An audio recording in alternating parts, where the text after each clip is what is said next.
This is first off, I'd like to give it all praise, honor, and glory to Yahweh, Ba'ashim Yahushai. Secondly, I'd like to give it the bonus to the apostles and elders of the great millstone who rule well, who continue teaches this truth, and a salutation to you all came out there doing the work of Yahweh, Ba'ashim Yahushai sincerely. This is a read through of Proverbs 27, and let's get right to it. Boast not thyself of tomorrow, for thou knowest not what the day may bring forth. All right, so tomorrow's not promised. All right, so just pray to the Lord that, you can get done whatever you get done, but ultimately it's not in your hands. It says, let another man praise thee, and not thine own mouth, a stranger, and not thine own lips. And so, in other words, be humble. Let someone else give you praise. All right, don't do it, oh, I'm the man. Let someone else say, oh man, this guy's good, he's the man. But don't say it yourself. It says, a stone is heavy and the sand weighty, but a fool's wrath is heavier than both of them.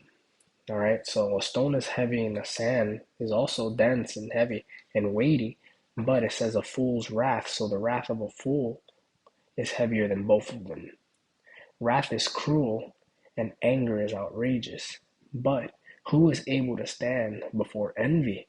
So envy is worse than wrath and anger. Open rebuke is better than secret love. So an open rebuke, all right, like being corrected out in the open is better than secret love, is better than being loved in secret. It says, faithful are the wounds of a friend, but the kisses of an enemy are deceitful. It says, faithful are the wounds of a friend, all right, so a friend wounding you, all right, a friend wounding you, those are faithful, but the kisses of an enemy are deceitful, all right, but an enemy kissing you is deceitful. It says, the full soul loadeth in honeycomb, but to the hungry soul, every bitter thing is sweet. All right, so the soul loatheth honeycomb. So the soul wants honeycomb, but to a hungry soul, everything is sweet. Every bitter thing is sweet. It says, as a bird that wandereth from her nest, so is a man that wandereth from his place. Ointment and perfume rejoice the heart. So doth the sweetness of a man's friend by hearty counsel. All right, so ointment and perfume, all right, they make the heart happy. But so is the sweetness of a friend giving you counsel.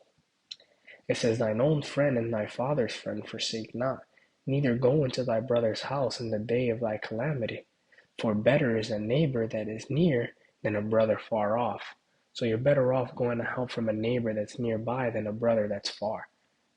All right, it says, my son, be wise and make my heart great, that I may answer him that reproacheth me.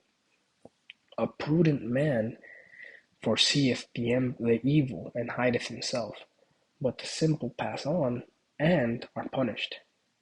Take his garment that is surety for a stranger, and take pledge of him for a strange woman. He that blesseth his friend with a loud voice, rising early in the morning, it shall be counted as a curse unto him. A continual dropping in a very rainy day is like and contentious women are alike. All right, so a constant rain is the same as a contentious woman. All right, it doesn't stop. It says, whosoever hideth her hideth the wind, and the ointment of his right hand, which bewrayeth itself. Iron sharpeneth iron, so a man sharpeneth his countenance of his friend. So a man sharpeneth the countenance of his friend. So two friends helping each other, all right, challenging each other and keeping each other sharp. It says, whoso keepeth the fig tree shall eat thereof, and he that waiteth for his master shall be honored. As in water faceth answer to face, so the heart of a man to man. Hell and destruction are never full, so the eyes of man are never satisfied. As the fining pot for silver and the furnace for gold, so is a man to his praise.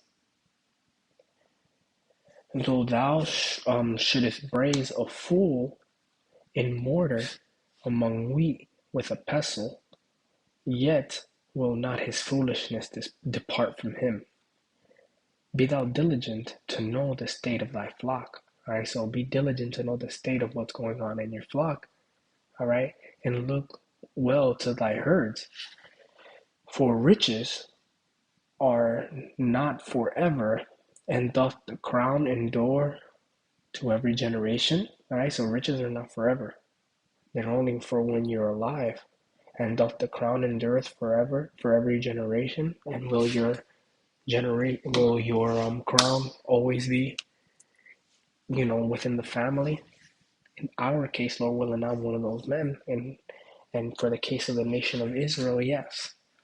But because of the Lord promised his nation, his people, the Israelites, you so-called Negroes, Latinos, Native Americans, and the people that descend from them, he promised them that they were going to what? They were going to have an everlasting kingdom. But, for example, the so-called white man, his kingdom is coming to an end. All right, the Babylonians, all right, their crown didn't endure every generation, and their riches did not last forever. It says, the hay appeareth, and the grass tender showeth itself, and the herbs of the mountain are gathered. The lambs are for thy clothing, and goats are the price of the field, or the price of the field. And thou shalt have goat's milk enough for thy food, and for the food of thy household, and for the maintenance for thy maidens. All right. So this was just a quick read through of Proverbs 27. Hope this had some good gems on there. And until next time, Shalom. I'd like to give it all praises, honor, and glory to Yahweh Bashim Yahushai, the bonus of the apostles and others of great millstone who grew well. And salutations to you, Akim, out there. And until next time, Shalom.